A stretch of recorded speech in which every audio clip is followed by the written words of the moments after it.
Hello दोस्तों, जय हिंद, नमस्कार। मैं रमेश यादव आप सभी का स्वागत करता हूं study with Ramesh Yadav YouTube channel पर। जैसा कि आपको पता है कि हमने करंट अफेयर की सीरीज चलाई हुई है, उसी को आगे बढ़ाते हुए आज की क्लास 8 मार्च 2024 का करंट अफेयर की क्लास होगी। उम्मीद करता हूं अभी तक जो क्लासेज हुई हैं आपको पसंद आई होगी, और क्लासेज अगर पसंद आ रही है तो लाइक करें, शेयर करें, चैनल को सब्सक्राइब करें।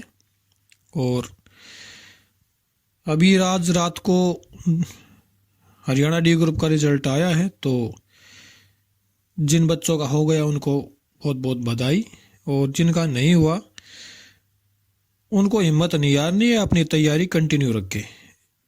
ऐसा ना करें कि अब मैं 1 महीने का रेस्ट लेके फिर तैयारी शुरू करूँगा, तो ऐसा ना करें, अपनी तैयारी कंटिन्यू रखें। आगे भी बहुत सी भर्तियाँ आने वाली है, और अपना हो सके तो रेलवे में ट्राई करें, रेलवे में आपका काम हो जाएगा, क्योंकि वैकेंसी बहुत ज़्यादा है और रेलवे में कंपटीशन इतना है नहीं जितना हरियाणा में है।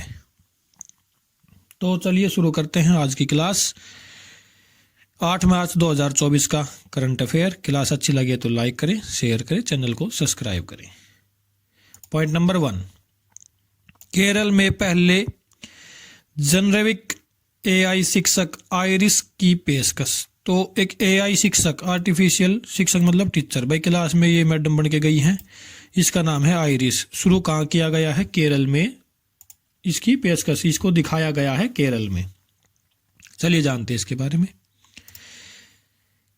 केरल स्कूल ने शैक्षिक प्रौद्योगिकी के क्षेत्र में एक महत्वपूर्ण मील का पत्थर चिन्हित करते हुए एक मानवीय शिक्षक आइरिस को पेश किया है। मानवीय मतलब मानव की तरह दिखने वाला। ये एक तरीके से एक रोबोट है जो बच्चों को पढ़ाएंगे, और इसका नाम होगा आइरिस। इसका नाम क्या है? आइरिस। इंपॉर्टेंट रहेगा ये क्वेश्चन। केरल के सापेक्ष में बात करें तो राजधानी तिरुवनंतपुरम है, और राज्यपाल आरिफ मोहम्मद खान, मुख्यमंत्री पिनराई विजयन। और केरल आपको पता ही है कि लक्षद्वीप के बिल्कुल साइड में पड़ता है। हिंद महासागर और अरब सागर जहाँ मिलते हैं, ये अपना मालाबार तट है, तो मालाबार तट पे केरल है। आप मैप में चेक कर सकते हैं। तो चलिए next point, point number 2, south eastern coalfield limited की गोवरा खदान बनेगी एशिया की सबसे बड़ी कोयला खदान। तो एशिया की सबसे बड़ी कोयला खदान बनेगी, कहाँ बनेगी? छत्तीसगढ़ में बनेगी। नाम ये याद नहीं रखना कौन सी खदान है। चलिए इसके बारे में जानते हैं। साउथ ईस्टर्न कोलफील्ड लिमिटेड की छत्तीसगढ़ में स्थित गोवरा खदान एशिया की सबसे बड़ी कोयला खदान बनने की कगार पर है। खदान को हाल ही में अपनी उत्पादन क्षमता मौजूदा 52.5 मिलियन टन से बढ़ाकर 70 मिलियन टन प्रति वर्ष करने के लिए पर्यावरण मंजूरी मिली है। तो वहाँ पहले 52.5 मिलियन टन होता था साल का, अब 70 मिलियन टन करेंगे। यह विस्तार न केवल SECL के लिए बल्कि देश के ऊर्जा क्षेत्र के लिए महत्वपूर्ण क्षण है, क्योंकि भारत अपनी कोयला उत्पादन क्षमताओं को बढ़ाने के लिए आगे बढ़ रहा है। भाई कोयला उत्पादन तो कहाँ से करेंगे? वो धरती से निकाल रहे हैं। कभी एक दिन ऐसा आएगा ये खत्म हो जाएगा, फिर कहाँ से ऊर्जा लेंगे? तो सबसे अच्छी है सौर ऊर्जा से जो काम हो वो बहुत सबसे अच्छा है, बेस्ट होता है। लेकिन ठीक है, कोयला से भी हो रहा है, वो भी वेल डन है। तो ये खदान कहाँ है? छत्तीसगढ़ में है। तो ये इंपॉर्टेंट रहेगा, कहाँ स्थित है? छत्तीसगढ़ में। छत्तीसगढ़ के अगर सापेक्ष में हम बात करें तो राजधानी रायपुर है छत्तीसगढ़ की। राज्यपाल विश्वभूषण हरिचंदन और मुख्यमंत्री विष्णु देव साय यहाँ के मुख्यमंत्री हैं। चलिए आगे चलते हैं। पॉइंट नंबर 3, IIHR ने बेंगलुरु के एसरघट्टा में किया 3 दिवसीय बागवानी मेले का उद्घाटन। देखो IIHR क्या है? IIHR नाम से पता चल रहा होगा, Indian institute of horticulture research. तो भाई हॉर्टिकल्चर ही करेगा, बागवानी में जो भी काम होता है हॉर्टिकल्चर का काम होता है, बागवानी महकमा होता है ये। तो IIHR ने बेंगलुरु में 3 दिवसीय बागवानी मेले का उद्घाटन किया है। तो इम्पोर्टेंट ये रहेगा, बागवानी मेला कहाँ लगा? बेंगलुरु में लगा है। किसके द्वारा लगाया गया? तो ये तो कॉमन सेंस की बात है भाई, IIHR ही लगाएगा और तो कोई लगा नहीं सकता। तो सिर्फ इतना ही याद रखना है। IIHR का 3 दिवसीय राष्ट्रीय बागवानी मेला 2024 बेंगलुरु के पास हेसरघट्टा स्थल पर हुआ। तो हेसरघट्टा याद नहीं रखना, सिर्फ याद रखना बेंगलुरु में हुआ। आगे चलते हैं पॉइंट नंबर 4। केरल लॉन्च करेगा भारत का पहला सरकारी स्वामित्व वाला OTT प्लेटफॉर्म। तो आपको OTT प्लेटफॉर्म के बारे में अगर मैं बात करूं तो बता देता हूं OTT प्लेटफॉर्म क्या होता है।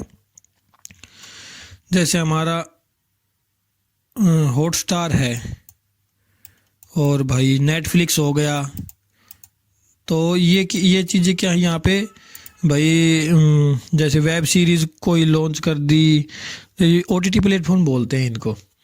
तो एक केरल सरकार ने अपना खुद का स्वामित्व वाला एक OTT प्लेटफॉर्म लॉन्च किया है। भाई सरकार भी तो पैसा कमाना चाहती है, सरकार को भी तो चाहिए पैसे, तो उसके लिए सरकार ने ये काम किया है। तो भाई केरल सरकार ने शुरू किया है, नाम है इसका सी स्पेस। चलिए जानते हैं इसके बारे में। केरल को भारत का पहला सरकारी स्वामित्व वाला स्टूडियो मंच सी स्पेस लॉन्च किया गया। इसका उद्देश्य लोगों को सुसंगत जानकारी प्रदान करना और क्षेत्र के विशाल अवसरों का लाभ उठाना है। भाई सभी को पता है कि आजकल तो मूवियाँ भी थिएटर में नहीं चल रही, OTT पे चल रही है। तो OTT कितना इम्पोर्टेंट हो गया है इस चीज़ के लिए। तो केरल सरकार ने इसको लॉन्च किया है, नाम है सी स्पेस। दोनों चीज़ें इंपॉर्टेंट रहेगी, नाम इसका और कौन सा राज्य ने इसको लॉन्च किया, तो केरल ने इसको लॉन्च किया है। दोनों चीज़ें इंपॉर्टेंट रहेगी। तो केरल के बारे में तो हम बात कर ही चुके हैं। आगे चलते हैं पॉइंट नंबर 5। यतिन भास्कर दुग्गल ने जीता राष्ट्रीय युवा संसद महोत्सव 2024 में प्रथम पुरस्कार। तो नाम क्या है? यतिन भास्कर है। जीता क्या है? राष्ट्रीय युवा संसद महोत्सव का जो पुरस्कार है वो जीता है, इंपॉर्टेंट रहेगा। जानते हैं इसके बारे में। हरियाणा की एक होनहार प्रतिभा यतिन भास्कर दुग्गल प्रतिष्ठित राष्ट्रीय युवा संसद महोत्सव 2024 के विजेता के रूप में उभरे हैं। यह घोषणा नई दिल्ली में आयोजित निर्णायक सत्र के दौरान हुई, जहां दुग्गल को उनके असाधारण प्रदर्शन के लिए प्रथम पुरस्कार से सम्मानित किया गया। तो सिर्फ याद इतना ही रखना है कि किन को मिला है? दुग्गल जी को मिला है 2024 का युवा संसद महोत्सव 2024 का जो पुरस्कार है यतिन भास्कर दुग्गल को मिला है। चलिए नेक्स्ट पॉइंट नंबर 6। स्पेसएक्स ने लॉन्च किया मीथेन सेट, करेगा मीथेन गैस को ट्रैक। तो मीथेन गैस को ट्रैक करने के लिए एक स्पेसएक्स, एक आपको पता है एक प्राइवेट संस्था है, उसने मीथेन सेट नाम का सैटेलाइट लॉन्च किया है। इलोन मस्क जिसके ओनर हैं स्पेसएक्स के। चलिए जानते हैं इसके बारे में। स्पेसएक्स ने शीर्ष प्रदूषणकारी तेल और गैस साइटों की निगरानी के लिए मीथेन सेट लॉन्च किया। यह वैश्विक स्तर पर मीथेन उत्सर्जन को ट्रैक करता है, जिसे वेंडेनबर्ग स्पेस फोर्ब्स बेस से लॉन्च किया गया। कहाँ से लॉन्च किया गया है हमें इतना याद नहीं रखना है, इनकी प्राइवेट संस्था है। लेकिन किसने लॉन्च किया? स्पेसएक्स ने लॉन्च किया है। क्या काम करेगा? मीथेन गैस को ट्रैक करेगा। सिर्फ ये दो चीज़ें।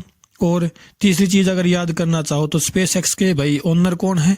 तो इलोन मस्क हैं, स्पेसएक्स के मालिक। चलिए नेक्स्ट पॉइंट नंबर 7। केंद्रीय मंत्री अश्विनी वैष्णव नीति फॉर स्टेट्स प्लेटफॉर्म लॉन्च करेंगे। नीति फॉर स्टेट्स, चलिए इसके बारे में जानते हैं। केंद्रीय संचार, रेलवे और इलेक्ट्रॉनिक्स एवं सूचना प्रौद्योगिकी मंत्री अश्विनी वैष्णव नई दिल्ली में नीति आयोग के नीति फॉर स्टेट्स प्लेटफॉर्म का शुभारंभ करेंगे। नीति आयोग का नीति फॉर स्टेट प्लेटफॉर्म एक क्रॉस सेक्टोरल नॉलेज प्लेटफॉर्म है, जिसे नीति और सुशासन के लिए डिजिटल सार्वजनिक अवसंरचना बनाने के लिए डिजाइन किया गया है। तो इतना ज़्यादा कुछ याद करना नहीं है, याद ये करना है कि नीति फॉर स्टेट्स किसने लॉन्च किया है, केंद्रीय मंत्री अश्विनी वैष्णव ने लॉन्च किया है। बस, और ज़्यादा कुछ याद नहीं करना। अश्विनी वैष्णव के बारे में थोड़ा सा याद कर लेंगे भाई। मिनिस्टर ऑफ रेलवे है, कम्युनिकेशन है, इलेक्ट्रॉनिक एंड इंफॉर्मेशन टेक्नोलॉजी है। तो ये 2-3 चीज़ें और याद हो जाएगी, ज़्यादा याद करने की ज़रूरत नहीं है, बहुत बर्डन हो जाएगा पूरे साल का करंट अफेयर का। पॉइंट नंबर 8, INS जटायु को लक्षद्वीप में भारतीय नौसेना द्वारा कमीशन किया गया। तो INS जटायु को कहाँ कमीशन किया गया? लक्षद्वीप में कमीशन किया गया। सिर्फ ये एक पॉइंट याद करना है, INS जटायु को लक्षद्वीप में कमीशन किया गया। लक्षद्वीप की राजधानी कवरत्ती। चलिए इसके बारे में थोड़ा जानते हैं।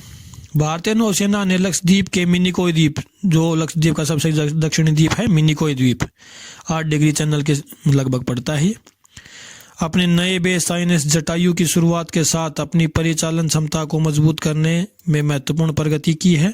इस रणनीतिक कदम का उद्देश्य नौसेना, भारतीय नौसेना का मुख्यालय क्या हुआ टाइप का क्या हो गया, क्षमताओं को बढ़ाना और महत्वपूर्ण हिंद महासागर क्षेत्र में पहुंच बनाना है।